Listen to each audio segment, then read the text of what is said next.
duha ni ka tawgo nato mga first nga namatay parang Kristo ang ato rong mahibaw-an. Si Esteban maoy first or unang martir sa tibuok yod nga nagsunod ni Kristo. Labi na natong mga Katoliko.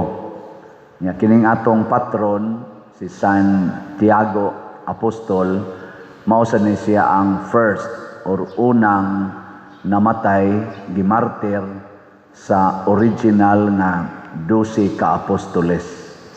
So kita din herong nanimbang ang ngayon kitang ma-inspired nga mamartir. No? Bikinsa ninyo din ang musugot aning atong pundo karon nga maoy unang patyon. Ta sa kamot. Ay usang ni Isa. Pero ang uban, nga nung man mo ni Isa? Uso kay na nato, kana bitang pulo nga kalay una. Basta kanang kuha na gani, sakripisyo na gani, mga gastuhanan, mga sakripisyo. Gusto kita na ang atong isigkatao mo'y una.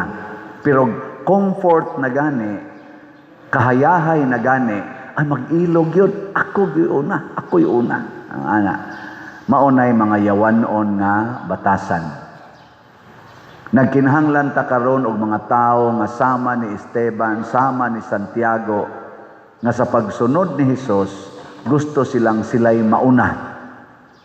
Ug kinsa man si Hesus, mao siya ang manluluwas nga nagantos ug nagpakamatay. Kaya di man kita makaluwas sa mga tao nga na biktima sa daghang mga kalisdanan o problema kung kita nga nangambisyon nga muluwas dili ka maong muantos og magpakamatay. Kanabitang panahon sa eleksyon, tanan nga mudagan sa panahon sa eleksyon, ang ilang plataporma nakasintro gyud problema sa katawhan. Kabantay mo? Kawa mo kabantay? Wa gyud maghisgot og kahayahay oy. Ang ilag yung hisgutan, ang mga problema, kuwang sa edukasyon, kuwang sa kanana ang kalinaw, kuwang sa mga, sa panadiha, transparency, kuwang sa accountability, kaning kakuwang sa kalinaw, kay naidaghang mga insurgency, naidaghang corruption, ilagi ng isaad nga sila gyud maoy muhimo ana kana mga farm to markets, roads, ana mga flood control, ilagi ng ipangsaad. Unang purtig yung kugihana nilang mo suot-suot anang mga tawagon sa Tagalog og laylayan og liblib na mga lugar sa ato mga suok-suok. No? Ako so gayo manakag bukid, ngatkat pa ng mga daghang gayong kugon, suot pa, haron yun, kuan, ingnon nga mga buutan gayong, pero inigdaog, karon, unsay nahitabo, na nag-ilog, nagkinsay makapahayahay, aning mga kwarta nga hinatag itaw nato mga magbubuhis. Gailog sila, dili millions ha, trillions ang ilang giilogan karon, billions ana nya mao na. Di naman gustong muantos, mamalit mag mga SUV, mamalit o mga jet planes, mamalit na magdagko kay mga condominiums, daghang mga luxury cars, daghang mga alahas, magsigi na magpamalit ana. Gusto naman nga mo income og billions kada buwan, di man makontinto sa ilang tag 100,000 tag 300,000 ang buwan nga kita gani dinhi magmantinil malangganing ato ganing nagiserbisyo og 10,000 15,000 ang buwan kuhaan pag sa ito nga na taxes magmantinil malanggani ang mga nagbuhis para makahatag tagkaayuhan sa nasod, gibuhisan tag left and right, head to foot. Kabantay mo sa tong buhis, tanan na tong lihok na ay buhis. Ang pag-CR na lang tingali. O naagya po noy. Kaya kada ni mo paagas tubig na may buhis. Basta na, direct yun. Basag unsa. Pero ang atong gipangbayad aning mga buhisa, gipangkurakot aning mga pipila o dili man daghan. Kaya naman sa ni Akyos nga general nga niingon siya, kita ang naghatag natog kuan ko no kaning destabilization dili nang nagsigig rally o nagsigig komentaryo. Para niya ang nagdestabilize atong gobyerno mao ang mga government officials. Para niya ba isip usa ka general sa atong armed forces, retired naman ito siya, nindot kay niya pagkasulti. Lisod kaayo sumpuon ang destabilization kay dili wa magikan sa mga anti-government, nagikan sa government itself. Ngano man para nako mga igsoon, tungod ni kay di na manggod mo antos ang atong kasagaran sa mga dagkong opisyal sa atong nasod og apil na sad sa simbahan. Kaming mga pari ngadto gyud sa Santo Papa, pila man kabuok namo ang liwat nilang St. Francis of Assisi, nila ni St. John Bosco, St. Ignatius of Loyola, San Agustin, St. John Mary Vianney, nga andam gyud nga mag-antos, magpakamatay para gyud sa kaayuhan sa katawhan. Apil na ning nagwali karon. Pila ka buok ka namo, napakay mapili. Kana awa di ba hilom kay mo, apil na sad mo kamo may kinsa man ninyo kuno be gusto nga mawadag balay para makapatukod mo balay sa inyong silingan. Taas ang kamot, andam kang mawadag balay para makapatukod kag balay sa inyong pobre kayong silingan. Taas kamot. Awa. Kay ang ato manggong paradigm nga una-una ko akong kaugalingon. Di ba? Applicable ra gyud na kana bitang unahon atong kaugalingon, applicable ra gyud na sa pagbiya sa sala. Kay si Kristo gi-declare ana, kuhaa usa ang troso sa imong mata, una ka mokuha sa puling sa imong silingan.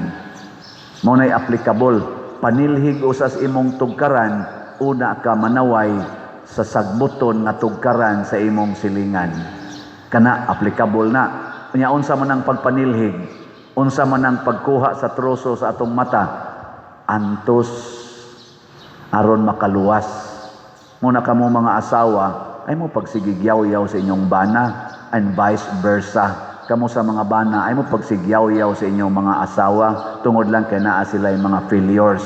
Ngano man utro sa kang naa, unahag kuha ng naa sa imo. Di ba? Karon katawanan kay tanan ang atong katilingban arita mong hisgot sa gobyerno.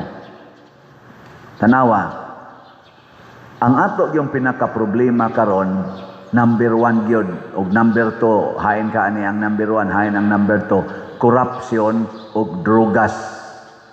Para nako mao nay ni gawas gyud nga pirting dako ang problema ha gyud nga moguba gyud katilingban og kaugmaon sa katawhan, corruption og drugas. Ang nakasakit lang sa nakita nako karon ba gikan adtong bag-o natong administrasyon hangtod karon, ang nakasakit kinsa tong musulti batok mo reveal og mga kamatuoran bahin sa drugas ug bahin sa korupsyon, maoy mapriso.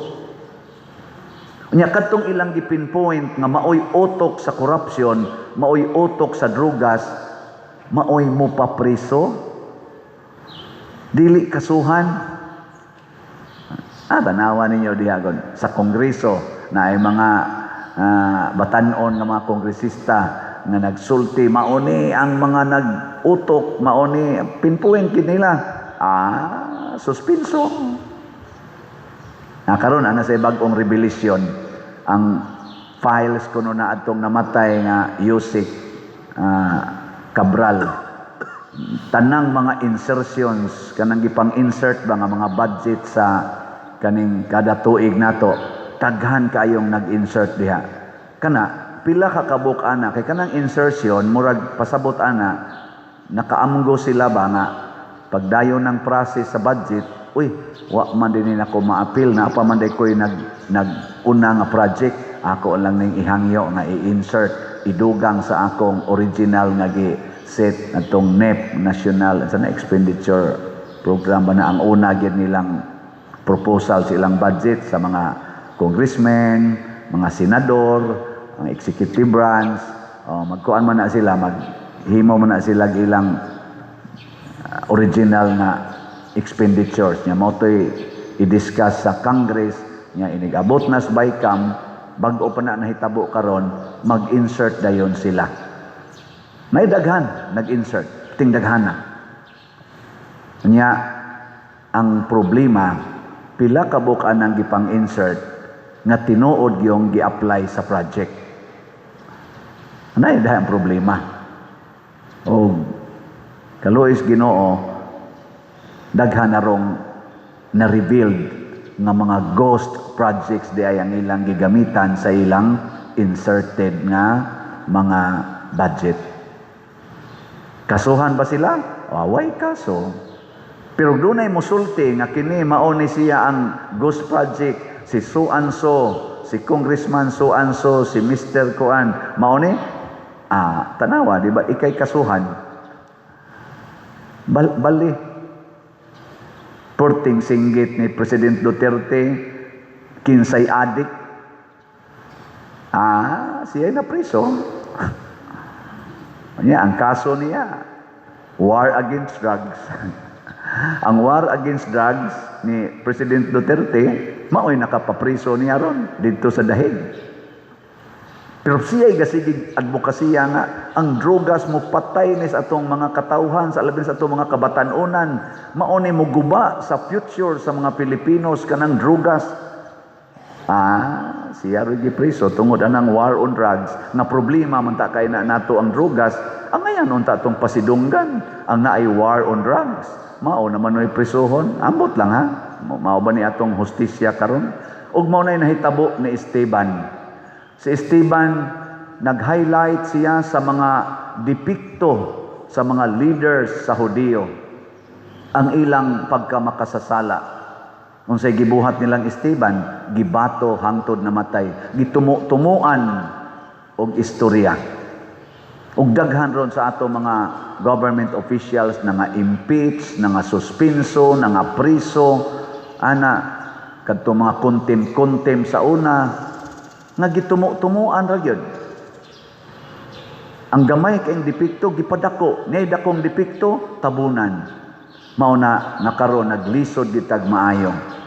Porting lisura. Og hangtod karon kining gitawag natog kalibutanon nga gahom. Kanunay gyung nang limbasog nga patyon ang Dios nong gahom dinhis kalibutan. Nga ang kahayag nagikas Ginoo pagmon gyud ining kangitngit sa sala sa kalibutan. Gilingay mong tupad ing na kahayag ka o kangitngit. Lingi ba? Kana kahayag ka kon magsigi kag paputi anay mong naong, hayag na kay kag naong. Kahayag na ka ana. Moingon ding uban, ni puti man, ni hayag na ka. Kahayag na o kangit-ngit. Ambot lang. Nya, ang imong giuban nga buhok, ni kalit lang itom, porti na nimong bataag naong. Unsa man na, kahayag ka o kangit-ngit? Ambot lang ninyo. Ang imong balay, nga porting gamaya, sukad lang na elected kag pagka-government official, nahimo da yung mansyon. Unsa man na, kahayag ka, kangit-ngit. Payag ra gitong inyong balay sa una, gasalig kag benefactor, sukad lang kang napare, porti nang dakuan nimo balay, nya nindot pa kay kag sakyanan, unsa man na, kahayag kangit-ngit. Mao na siya tong pamalandungan. Nya sayon lisod. Sayon mahimong kahayag nga Dios nun o lisod? Purting sayona. Kanang niingong lisod mga yawan ona.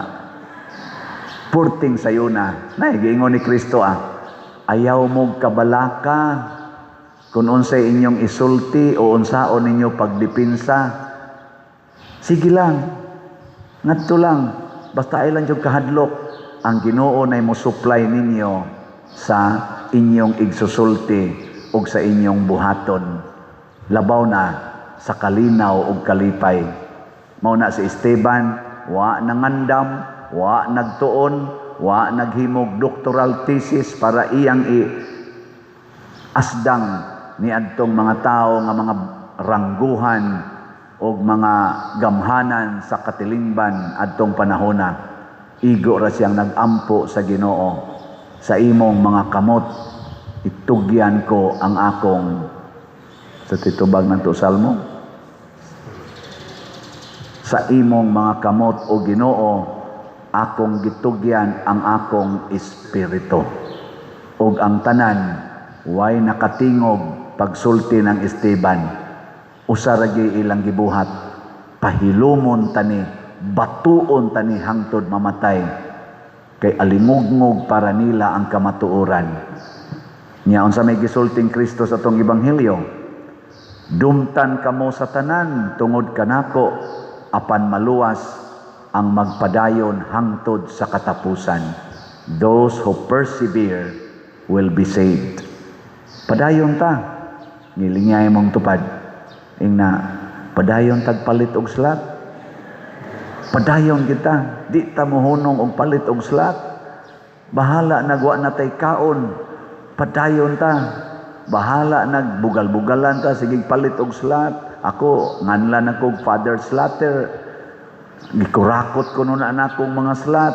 Sige lang, padayon lang ta. Kaya nga naman, makita ragid na sa atong gibuhat. Ang atong nasod karon, padayong nitibugsok ang atong image. Luoy na kay ta sa mata sa mga foreign lands, mga foreign countries. Luoy na kayo ang Pilipinas. Gibrand na ta nga the most corrupt people or leaders ni as Pilipinas. Sige lang, padayon lang tag-ampo. Mga usab ra lagi ning tanan. Di ba? O dili man ni mausab panahon nato karon. Basig mausab ra gid ni, wa na ta dinhi. Ang importante atong pakigbatukan ang kangit-ngit sa kalibutan, labi kining corruption, kining drogas, o kinsa may atong mga leaders nga ni deklarar gyud, ni condemn aning corruption o kining drogas atong suportahan. O kon makaabot man tag eleksyon 2028, kinsa tong mga tao nga atong nakita nga nakigubat gid aning corruption o drogas atong i-elect. Kining mga corrupt o mga nagsupport sa drogas or hilom lang wa gihimo ato na ning isalikway. Nganuman, mauni ang atong kahimtang karon tungod nis mga tao nga dili ka maong makig-away og corruption og drogas, mo patronize hinoon. Nga di ra ba gini sila masakpan kay nganuman it is a connivance, it is a system of fooling, pagpangilad sa mga tao sa Pilipinas. Sistema kini, may nilang pagka-design, di gyud ni daling masakpan. Nagkinahanglan ni og abtik og eksperto nga technician, kanang national technician aron mo discover mura bag kana bang sakit bitaw sakyanan kanang multicab, ayoho ni mo dire to ana sila ang depekto sunod adlaw, imo sa tong ayohon di ana say sunod. Pero naagi eksperto kaayo nga mekaniko, dugay-dugay yung nga makapahimo ka. Pero kana mga buangon nga igo-igo ra yung makamao, ay sus dili ka kasulbad kay lawom na kaayo ang dot sa corruption, lawom na kaayo ang dot sa drogas dinis atong nasod. Di ni madag banid-banid, di ni madag banid-banid, no? Kinahanglan na gid ni og operasyon tangtango na gid ng tumor nya ikimo pagyud hangtod mamatay.